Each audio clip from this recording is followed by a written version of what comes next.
Don't sue me, Triple H. This is just an igloo cooler fanny pack that my sister bought me back when we had just for fun spending money, you know. It's cool. Thank you to my sister. A couple of years ago, we used to have something called spending money. I'm not sure if you're familiar.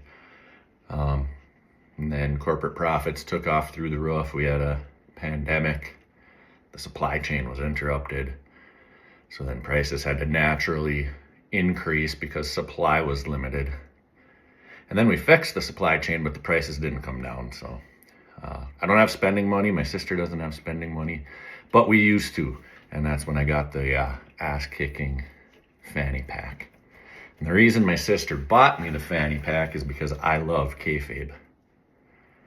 Ever since Shawn Michaels threw Marty Jannetty through the glass window of the barbershop.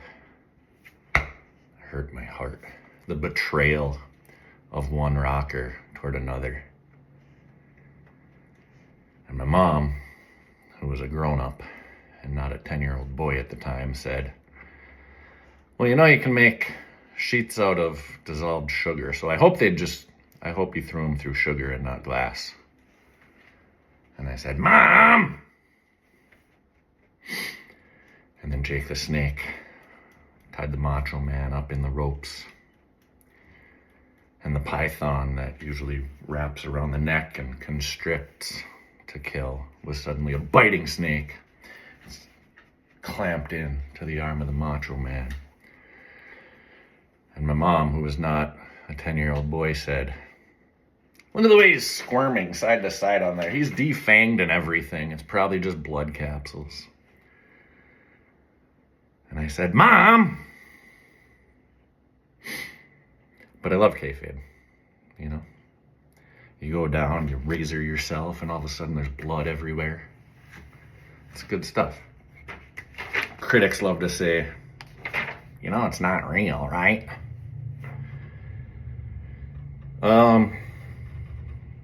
How's that trickle-down economics working for you? Yeah, I know it's not real.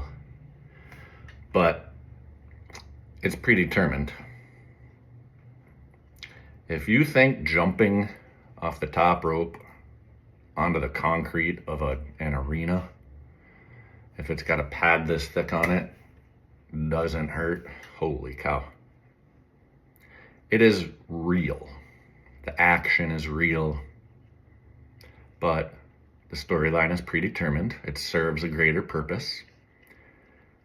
The athletes already know who will be victorious in all but one case ever.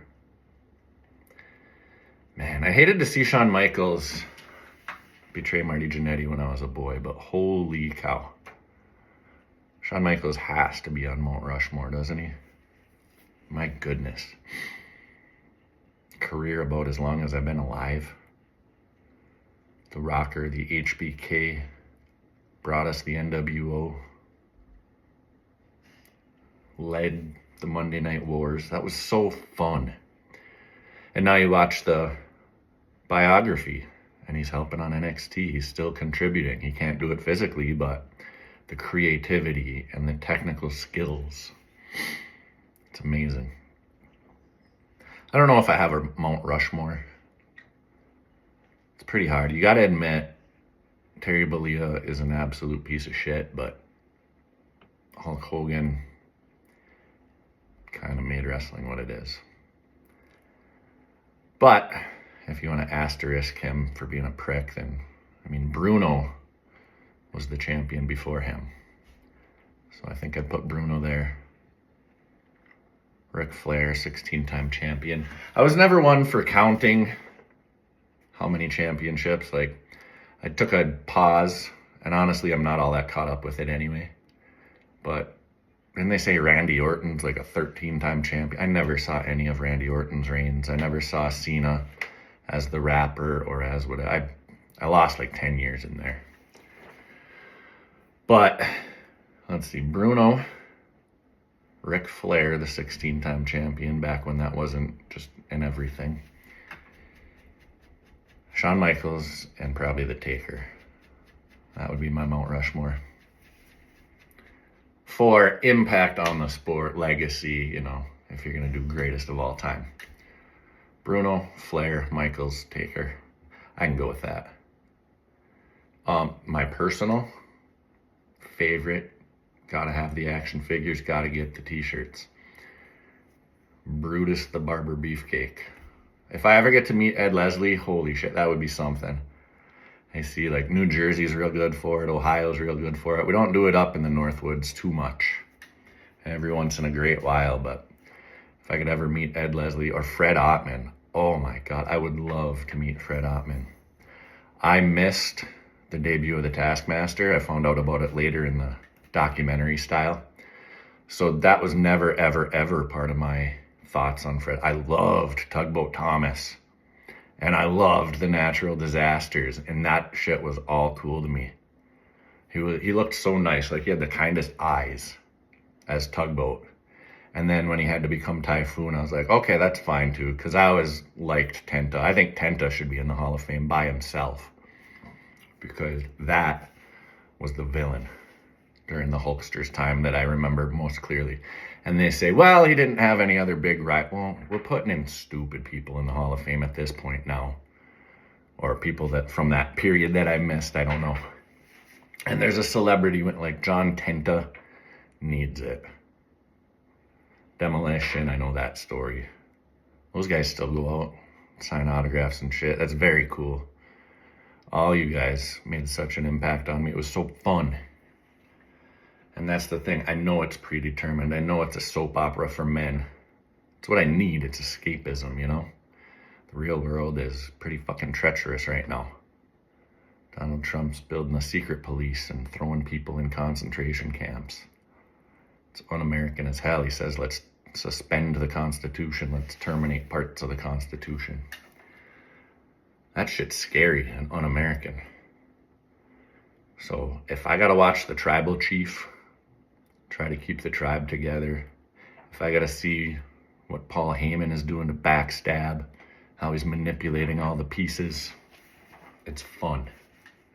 It's predetermined. It advances a storyline. That's fine with me. I have no problem with it. I enjoy it. In fact, I think I'm going to incorporate that. These big aviators, this backwards hat that doesn't fit. It says Iron County. It's from coaching my son's Little League team. I got a big Finlander gourd. That's on the last button. Size 7 3/4 on a fitted hat.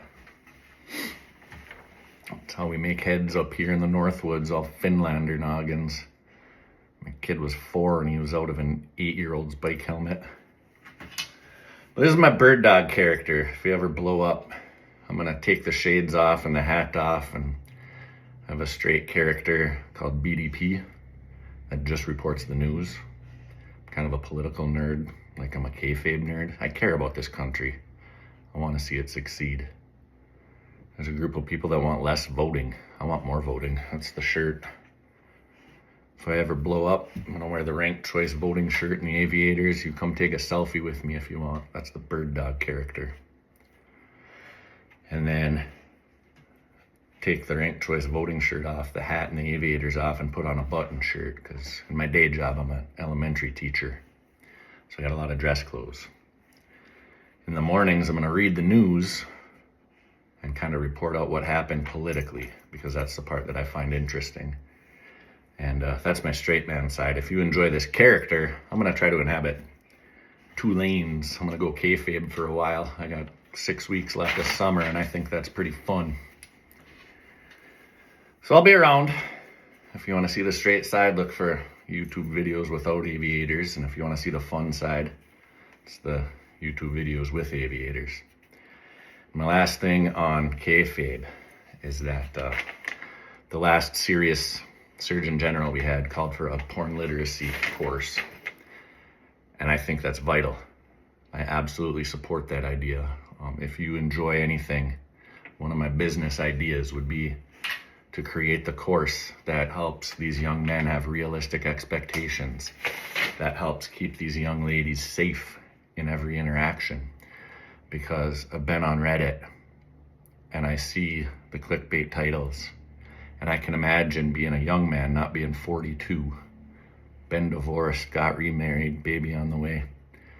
I've lived some life. I've made some mistakes. There's some gray up in there. But I don't know. We're going to have a mandatory meeting. Talk about who's talking to you on Reddit, who's talking to you on OnlyFans, which content creators get arrested under Project 2025. Because, listen, guys, no, she doesn't do that on the first date. No, she doesn't. And she's not going on one with you. And the girl in town is not to be treated that way. That's disgusting. You should be ashamed of yourself. But I'm going to do a straight one with the shades off about men's mental health and dating and expectations. And I'm really trying to launch this thing called BirdDogPolitics, because I love this country and I think American democracy is worth saving. And we're at a pretty critical point. So if you can engage with kayfabe bird dog, if you can engage with real bird dog, I'd love to have you in the community. Like, share, subscribe. Tell the little old ladies I got a news channel. Tell the guys I do some kayfabe and some football talk. This is Bird Dog Politics. BDP. The bird dog's gonna run wild on you. What a rush.